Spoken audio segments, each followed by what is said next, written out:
These are some of the songs that defined the 60s and the brutal tragedies they left behind. Bob Dylan recorded Blowin' in the Wind. The song sold 300,000 copies in 2 weeks without anyone really understanding what the lyrics meant. Answer, my friend, is a blowing in the wind. Dylan said they were just questions in the wind that had no answer. But the generation decided it was about war, peace, freedom, everything.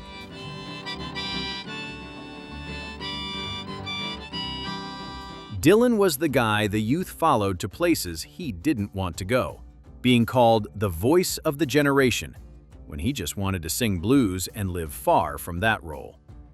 But the music became the property of the listener, not the writer. How many years must a mountain exist?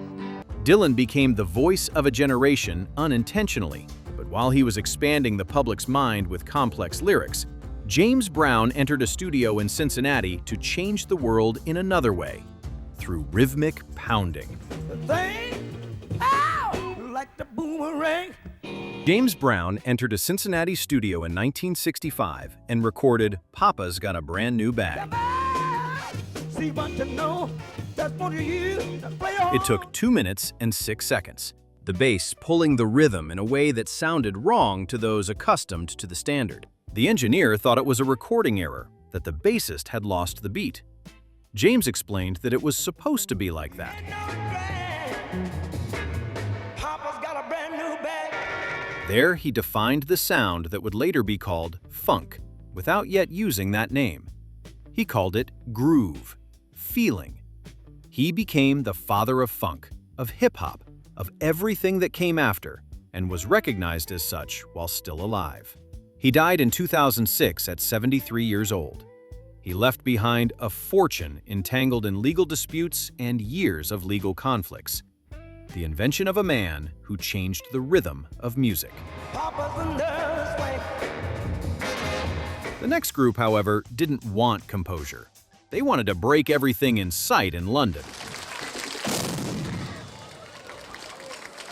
But before we continue, if you've made it this far and enjoyed the content, please subscribe to the channel and comment on which song defined the 60s for you. I die before I get old. Pete Townsend wrote My Generation in a London apartment in 1965. It began as a slow blues song about the conflict between young people and an older generation that didn't understand them. The manager came in, listened, and said it needed impact. Roger Daltrey's stutter became a gesture of defiance against the older generation. With a deafening and incredible bass solo, the track was banned by some BBC radio stations, which helped transform The Who into the most dangerous band in England. They smashed guitars and destroyed drum kits on stage.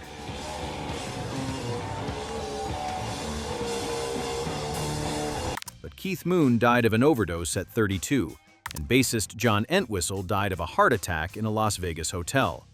Half the band that sang Dying Before They Get Old actually died.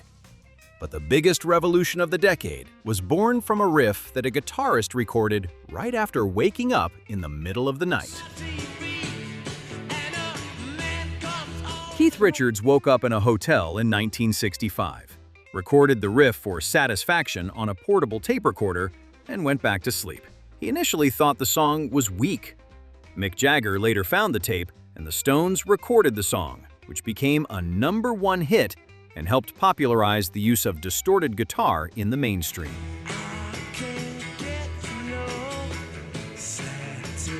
Mick Jagger was singing about sexual frustration and consumerism before it became a dominant theme.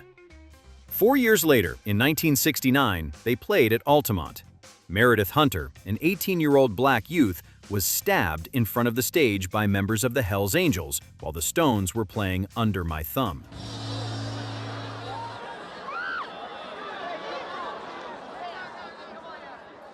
And guitarist Brian Jones was found dead in a swimming pool months earlier.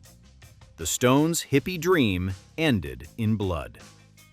The Stones survived, but Brian Jones did not.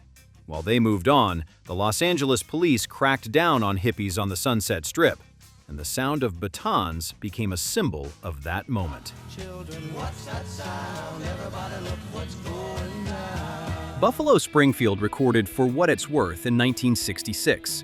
Stephen Stills wrote about the clashes between young people and the police on the Sunset Strip, unaware that he was recording that moment. The man come and take you away. We better stop. It became an anthem against repression and sold over 1 million copies, with Neil Young on guitar. They were the voice of that moment, but the band couldn't handle their own success. They imploded within 2 years, shattered by egos before they even managed to play at Woodstock. Buffalo Springfield barely existed to see their own impact. They disappeared within 2 years.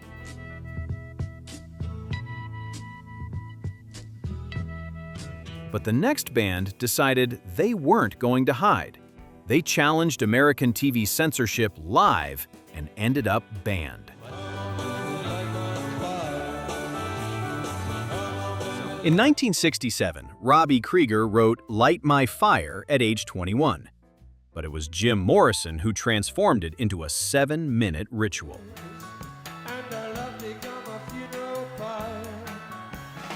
With Jim Morrison singing as if possessed by something that wasn't drugs.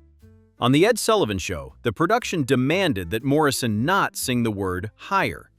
He agreed, and, during the live broadcast, sang the word looking directly at the camera.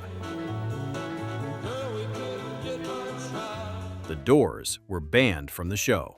Morrison died in Paris in 1971, at age 27, found in the bathtub of the apartment he shared with his girlfriend. Officially, heart attack.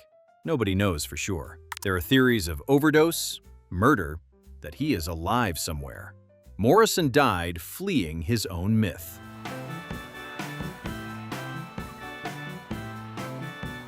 Ironically, the Beatles' greatest hit was born from an apology to a child whose fame had destroyed. The Beatles recorded Hey Jude in 1968. Paul McCartney wrote it for Julian Lennon, John's son, after John left Cynthia to be with Yoko Ono. Paul wasn't close to the boy, but he realized he was affected by the separation and tried to console him. He made a 7-minute track with an endless chorus. Hey Jude, don't be afraid. It was a #1 song for 9 weeks, the best-selling single on Apple Records.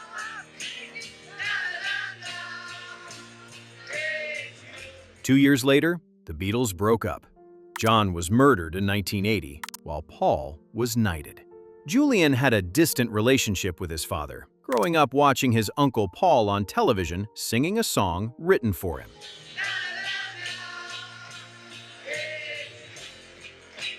Behind Hey Jude is a child affected by his parents' separation amidst fame. The Beatles ended in legal battles.